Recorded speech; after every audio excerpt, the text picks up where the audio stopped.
As with anything, there are levels of quality. That quality relates to value, real true value. And I've got 3 pistols here that I've reviewed over the past year that are excellent, high dollar, very good quality pistols that have been proven over the test of time. If not the gun itself, the company that stands behind it has been very well proven. And that's what commands more money for these pistols. Now, some of you guys out there cannot afford a really high dollar pistol. That is something that is to take into consideration, that you buy the best quality firearm that you can afford, because your life could be dependent on that firearm. But really, overall, a firearm like this is going to be an heirloom piece. It's something that not only you're going to be able to depend your life on, but you're going to pass this down to your children, to your children's children, and could for generations.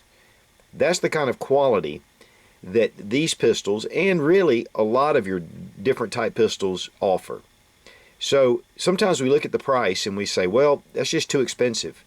But when we really look at it in the long scheme of things, and also, you may not be able to afford it now, but you never know, 10 years down the road, you may. Now, these pistols are not the utmost in quality, neither are they the utmost in price. You can buy custom pistols or hand-fitted pistols that are much more expensive.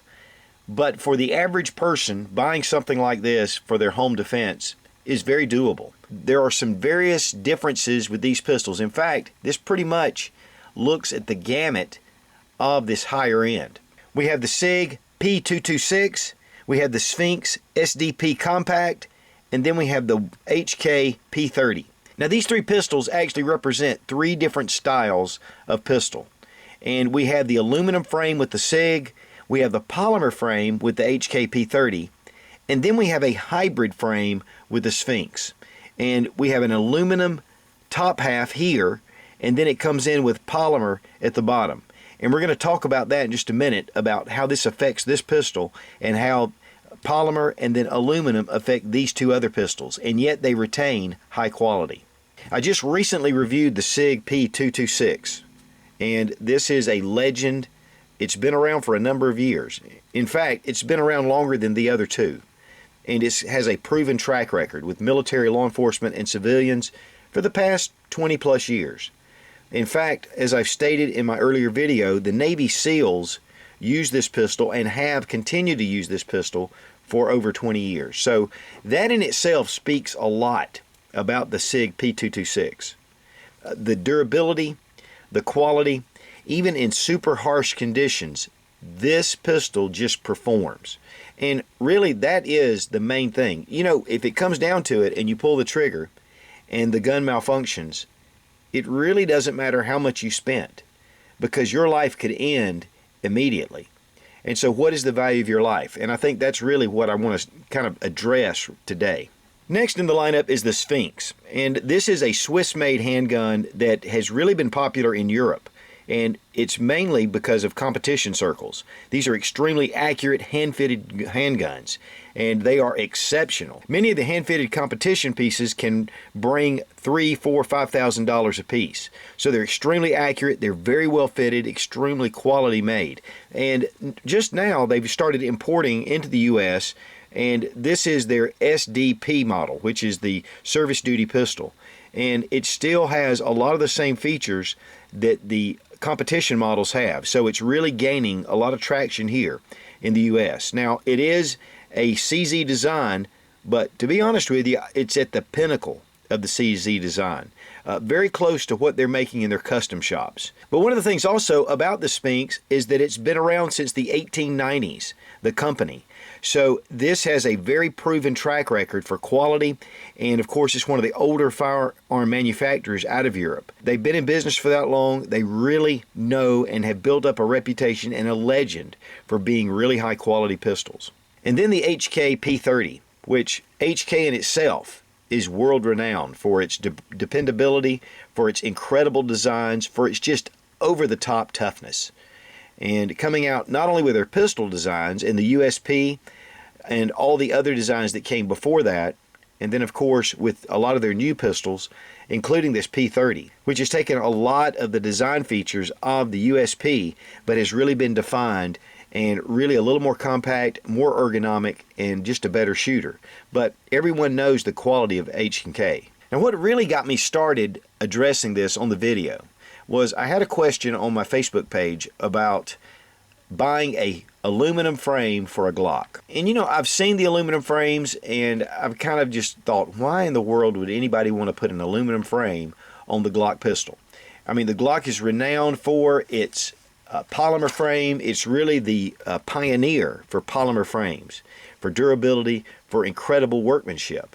And these guns just function. But they are pretty utilitarian. Not to say anything wrong with that, because I own a number of Glocks and it is my standby. In fact, this is my concealed carry pistol right here, this model 2740. I do carry the 26 a lot as well. But one of the problems is with a polymer frame, it does flex. There is some flexibility, which really helps for durability. And even though these are really accurate pistols, the Glocks are, they still flex and they're not quite as accurate as they could be. So a lot of competitive shooters will put aluminum frames on their Glocks to improve their consistency and their accuracy. But one of the things that Sphinx has done in particular is they have produced an aluminum frame. You've got a steel slide, you've got an aluminum frame here, and then the trigger guard and the grip is polymer. So this brings the production price down, but it doesn't affect the reliability, the accuracy, and the dependability of the Sphinx pistol. And so that is one of the things that these pistols have been known for, obviously, is competitive circles. And so this retains that same competitive accuracy out of the box, and yet, because of the polymer frame, it brings down the production price and allows us to be much more affordable. And one of the things about the CZ design is that it has internal slide rails. And you can see it. In fact, I'm going to have a link to each one of the videos, the reviews that I've done on each of these pistols. But the CZ design has a slide that rides on the inside frame. And that really relates to incredible accuracy. In fact, you'll find a lot of CZ variants out on the market in competitive circles. The CZ model in particular.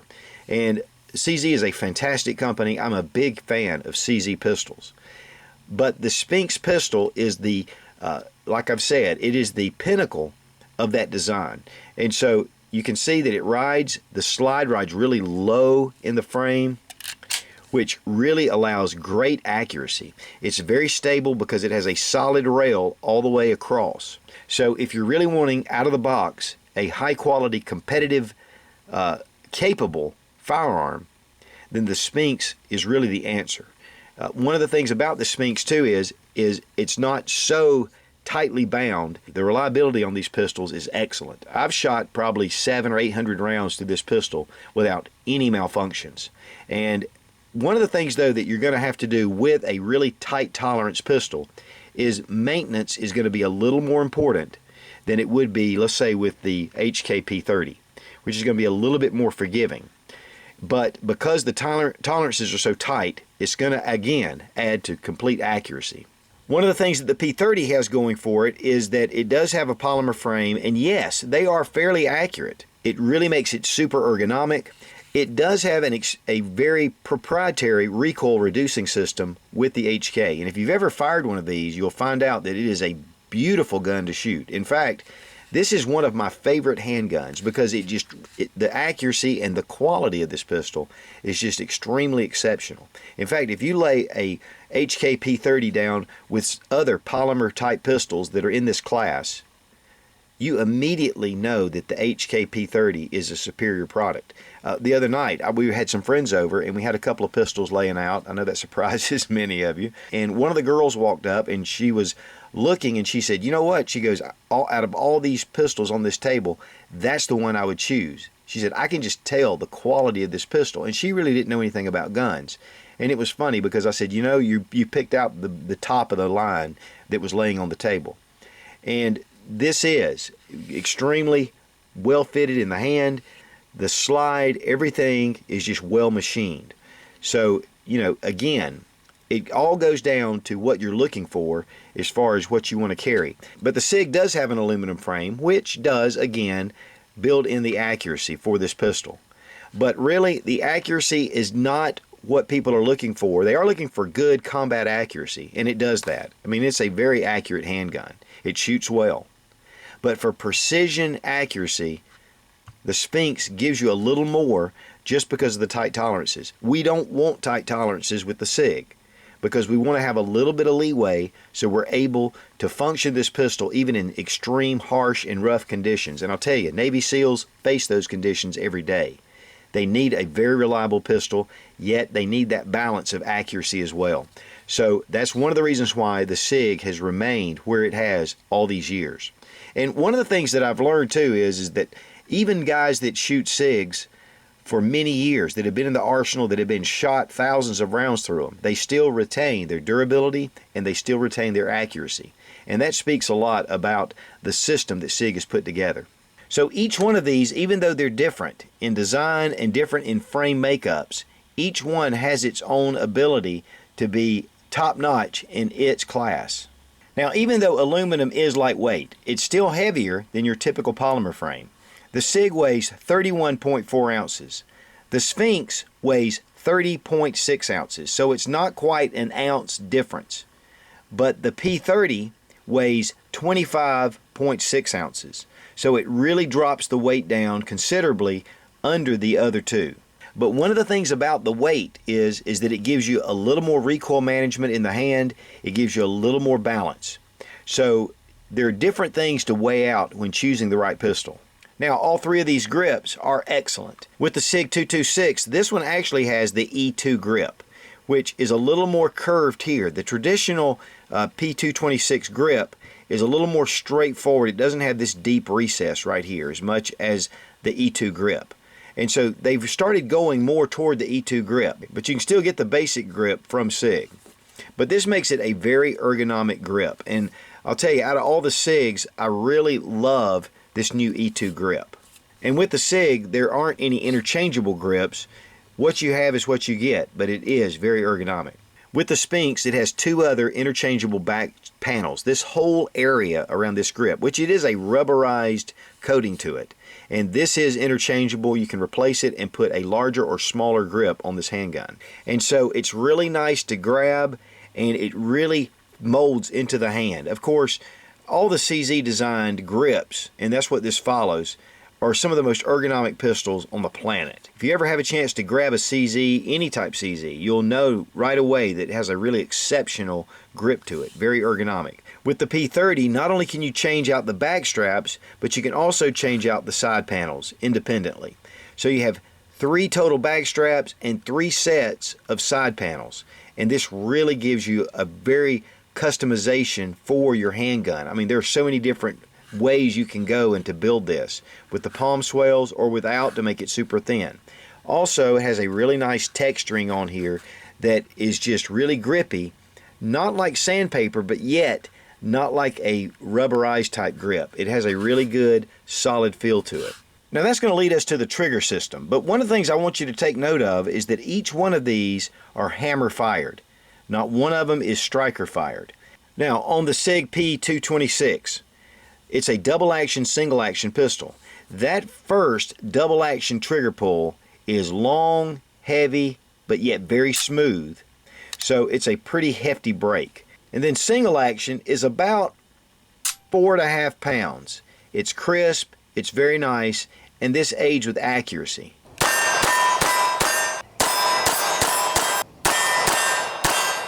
On the Sphinx pistol, it is also double and single action.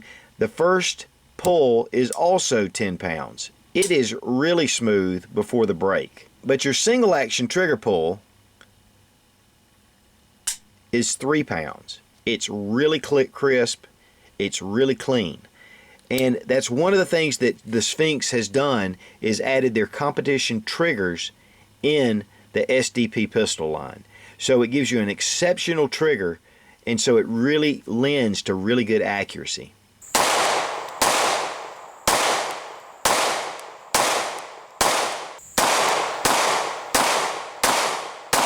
Now the P30 has a very unique trigger system. It's the LEM trigger, and that's actually an option. It doesn't always come with every one of the P30s, but I'm going to highly recommend that you get the LEM trigger system, and I'm going to show you why. It is a double single action trigger as well, and when you pull it, it's a pretty hefty trigger pull.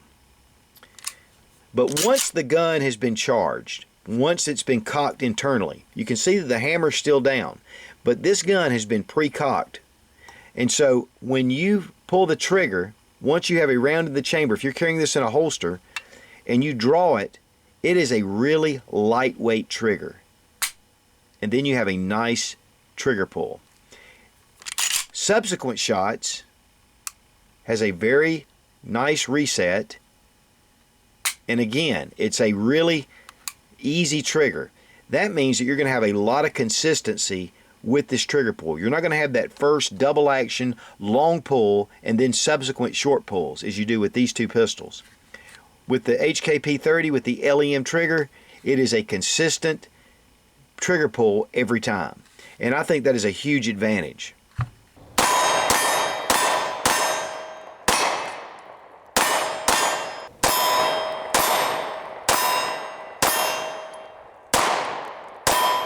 Now the Sig and the Sphinx have hammer drops. Drop the hammer, there's no external safety. With the Sphinx, hammer drop, no external safety. One of the things though, when you do decock, it does leave the hammer in a half cock position, so you are able to actually grasp the hammer if you need to. But on the P30 there is no safety, there's no decocker. And that's because the hammer drops back down into the frame. So it automatically does that. And again, because the LEM trigger system, this really allows for this to happen. So one of the things that's really important to realize is that when you're looking at a really fine pistol, especially one that sells well, and all three of these are very good sellers here in the US, is that there are reasons why these are so popular. It's not just because it's the most expensive gun in the gun case. It's because these have features on them that are very desirable. Now, to say that there are not other handguns that have a lot of these different features, there are. But to incorporate a total package and to have the track record that each one of these has, it's really hard to beat. Be strong, be of good courage. God bless America. Long live the Republic.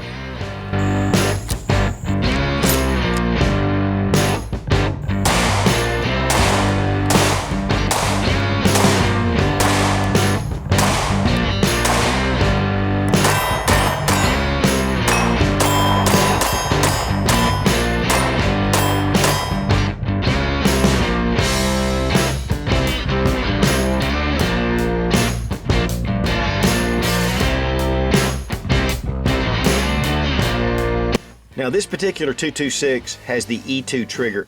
Now this particular P226 with the HK P30, you can not only, with the Sphinx, it has a nice polymer frame, but it has an aluminum coated back strap.